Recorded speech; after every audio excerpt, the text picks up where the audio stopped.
Hey guys, so today's topic is all about teacher training. I'm hoping that this little video is going to be helpful for you to understand what Pilates teacher training programs are out there and whether the Pilates teacher training program that you're undertaking is going to be suitable for what you're looking for what you prefer to teach.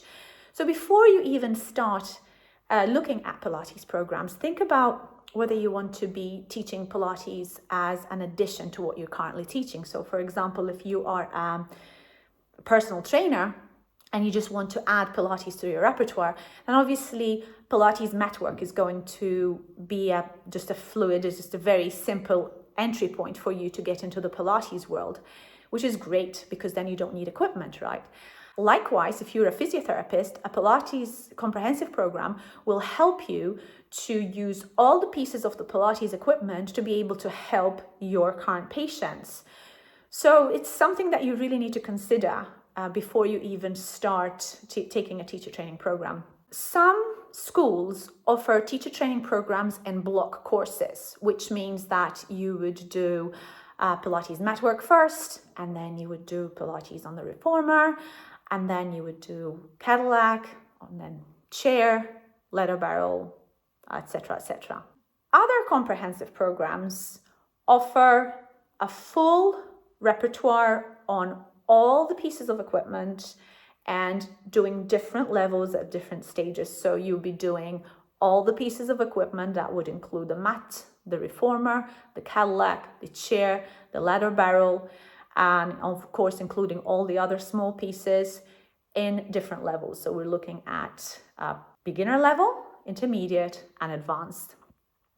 There are different types of the comprehensive programs, but a really good teacher training program should be at least 500 hours, and it should cover tutorials, observation, personal practice, teaching at a Pilates studio, and assisting.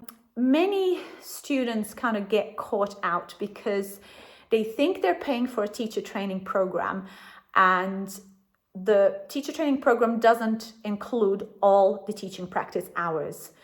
So they feel that they have to, well, it's not that they feel that they have to pay extra for teaching in the studio, or for perhaps even taking classes at the studio from different teachers. So you really need to make sure that you ask your course provider what is going to be included.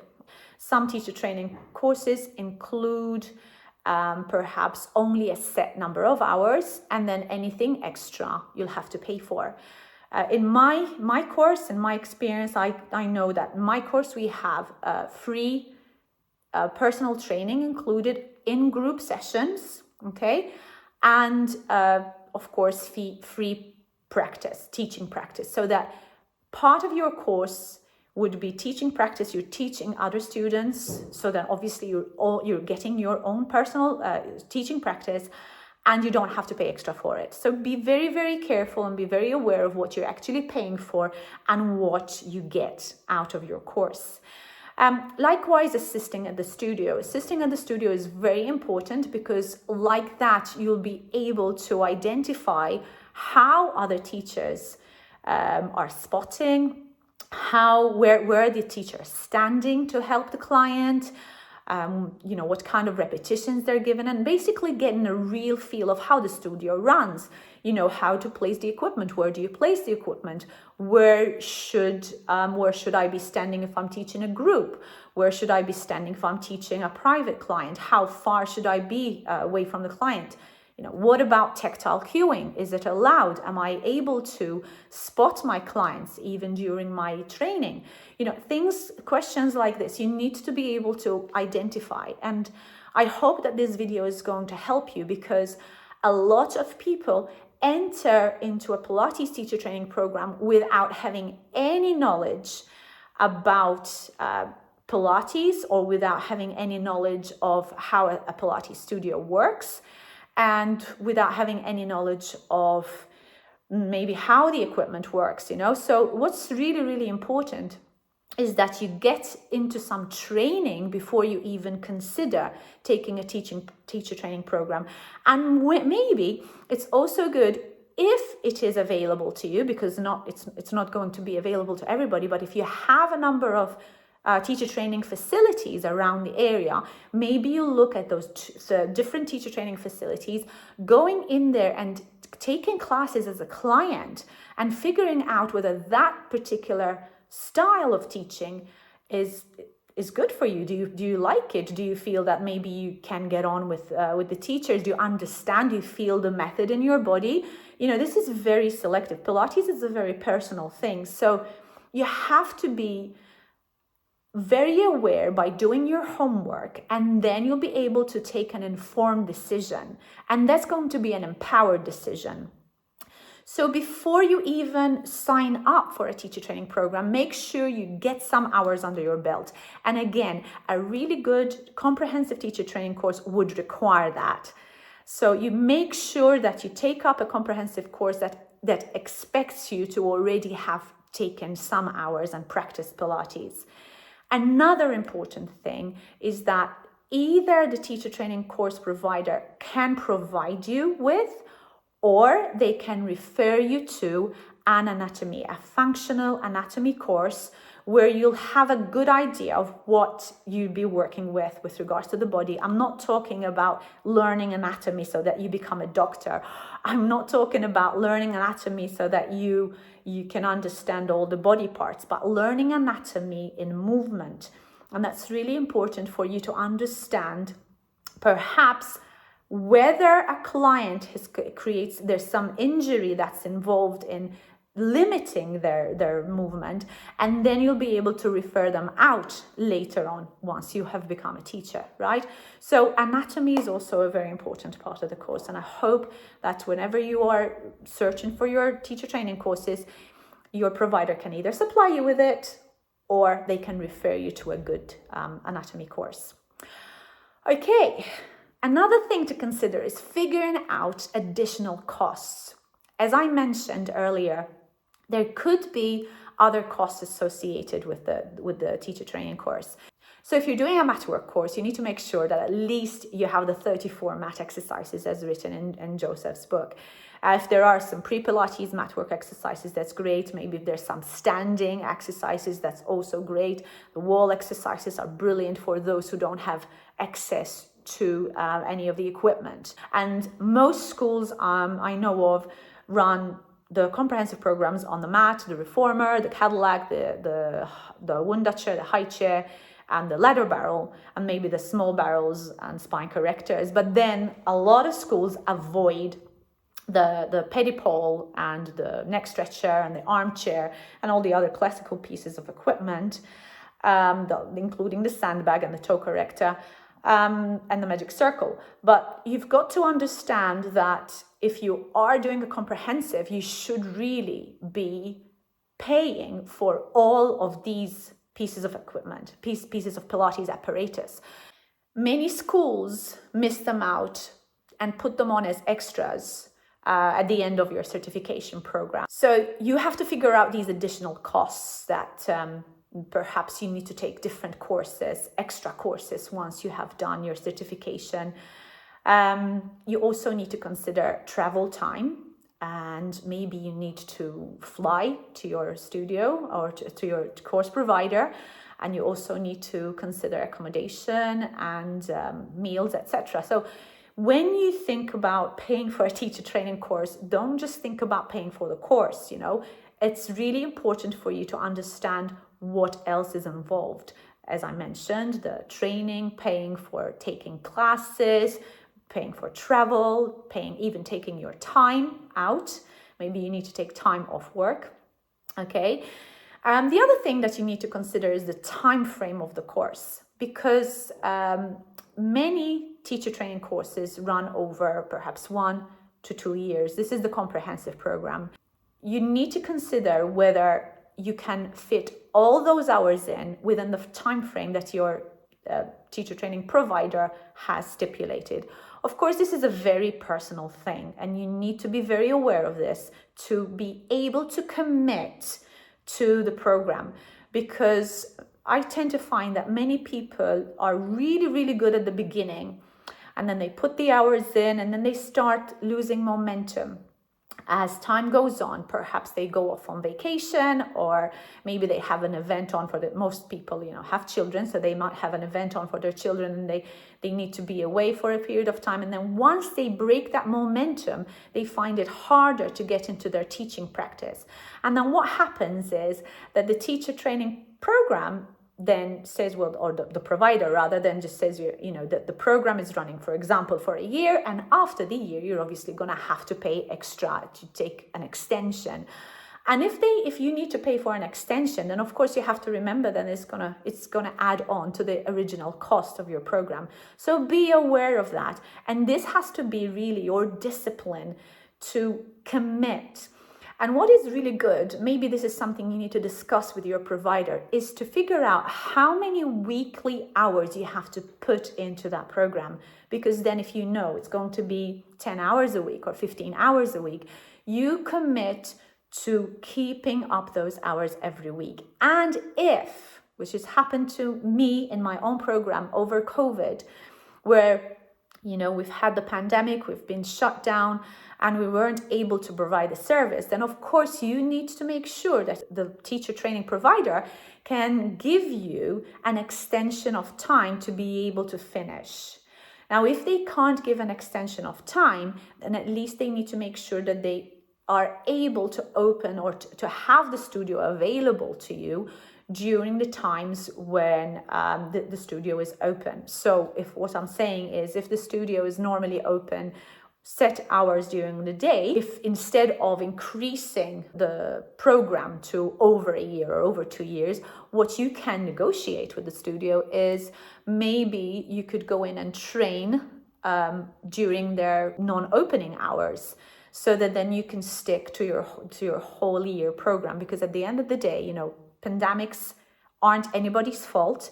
They're not the studios, they're not the course provider's fault, they're not your fault either. So you need to come to some sort of compromise. Now, I'm not asking you to go there and put your foot down and say, right, you gotta open when I want to come and train. Of course, you've got to understand that the course provider and the studio is running set hours, but if you can negotiate these terms with your course provider, that would be super important for you. And it's really good to lay all this out before you start the course, because then everybody's transparent, and then you don't have any issues about miscommunications, and they think, oh, is this what I've paid for? This isn't what I've subscribed for. So really be clear in your communications, and it's better to ask the question once, twice, 3 times, and then be clear, rather than just finding out at the end, oh my God, I've made a mistake, this isn't the right program for me, because then you've already got that dosh out, you've paid the money.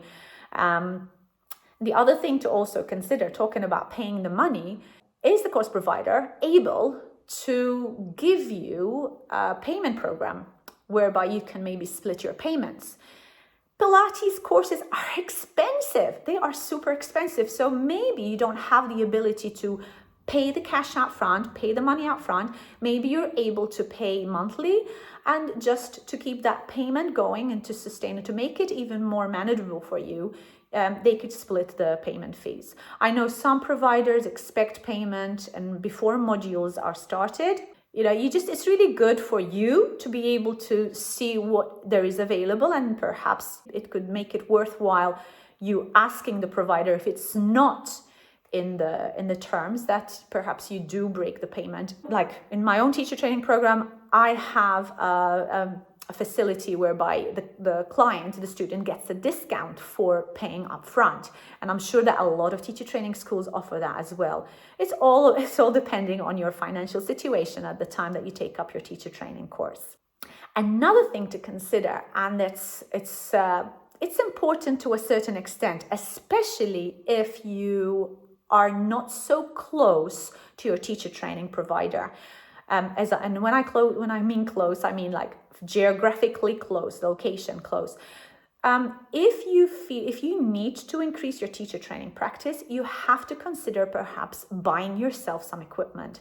Now, you don't have to go out and buy the newest, flashiest, most amazing pieces of equipment.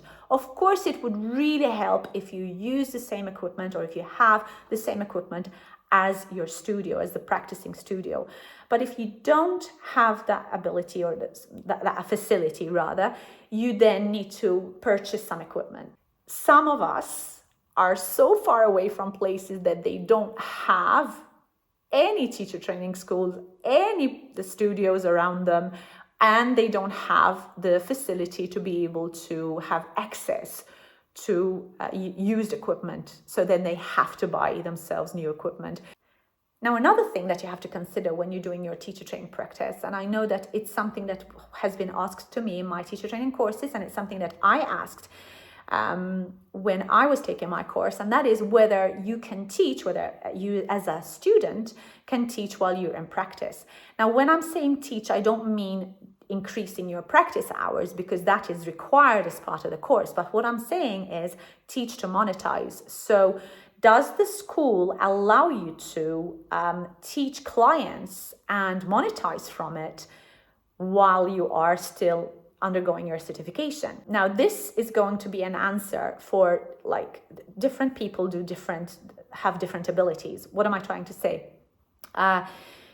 It's very, very different entering the Pilates teacher training course if you are a person who has never done Pilates, never practiced Pilates, never had any opportunities to teach, you don't have any teaching experience, whether that would be a personal trainer, whether you're a physiotherapist, and maybe you don't have the ability still, of course, everybody comes in green, you have to start from somewhere to be able to teach clients. And that practice is going to help you gain the confidence and the ability to obviously be able to teach clients. But if you have come to the Pilates industry from an outside practice, which is involving teaching, so if you've come to the industry from being a personal trainer or a fitness instructor, or maybe you're a yoga teacher, or maybe you're a physiotherapist. So if you've already got some experience behind you, then of course it's going to be a lot easier for you to be able to teach and monetize from that. Now, some schools don't allow that, full stop. So some schools will say, well, you need to have completed a specific level before you're able to teach and monetize from that. This is something that you'd have to discuss with your course provider. So I hope that's a good tip for you to look out for. One final thing, and this is something that is very important, because many people come to the industry thinking that they've done their comprehensive course and that's it. They know it all. I'm sorry. I'm really sorry to say that. That is only the beginning. Your comprehensive course, even if you've done everything, even if you've done beginner to advanced and you've done all the pieces of apparatus of Pilates, and you've taken that practice over 1 to 2 years, just because you've completed your comprehensive course does not mean you know it all. Pilates is a practice that has to be a continuous education. So the cost is going to continue over the years. And you want to improve yourself, you have to continuously learn, and you need to think about taking additional courses from maybe more experienced teachers, or perhaps figuring out if there's another practice that's going to help your Pilates practice. But this is a lifelong education, and you have to be a forever student. So there's never a point in your Pilates career that you should feel, okay, I know it all, and I'm not going to take any more classes. I'm not going to learn. I'm not going to take any more training. I don't need any more training because I know it all. No, I'm really sorry to say that. A good Pilates teacher is a better student. And I hope you know what I mean. You really have to put your hours in, put your practice in, and learn more, so then you are a better teacher for your clients, and your clients would appreciate that too. So I hope those few tips have helped you figure out what teacher trainer programs are more suitable for you. And I also hope that it gave you a bit of an insight as to what to expect from a Pilates teacher training course. Now, By all means, I don't believe that I've covered everything, but it's what I've had in my mind and I wanted to share it with you, and I hope that it's been beneficial.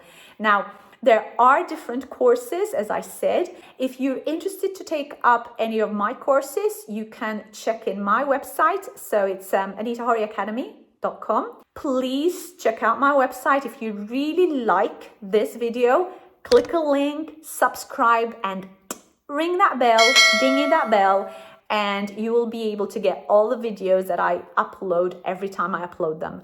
Really appreciate your time in watching this video. Thank you so much. Until the next time, guys. Bye-bye.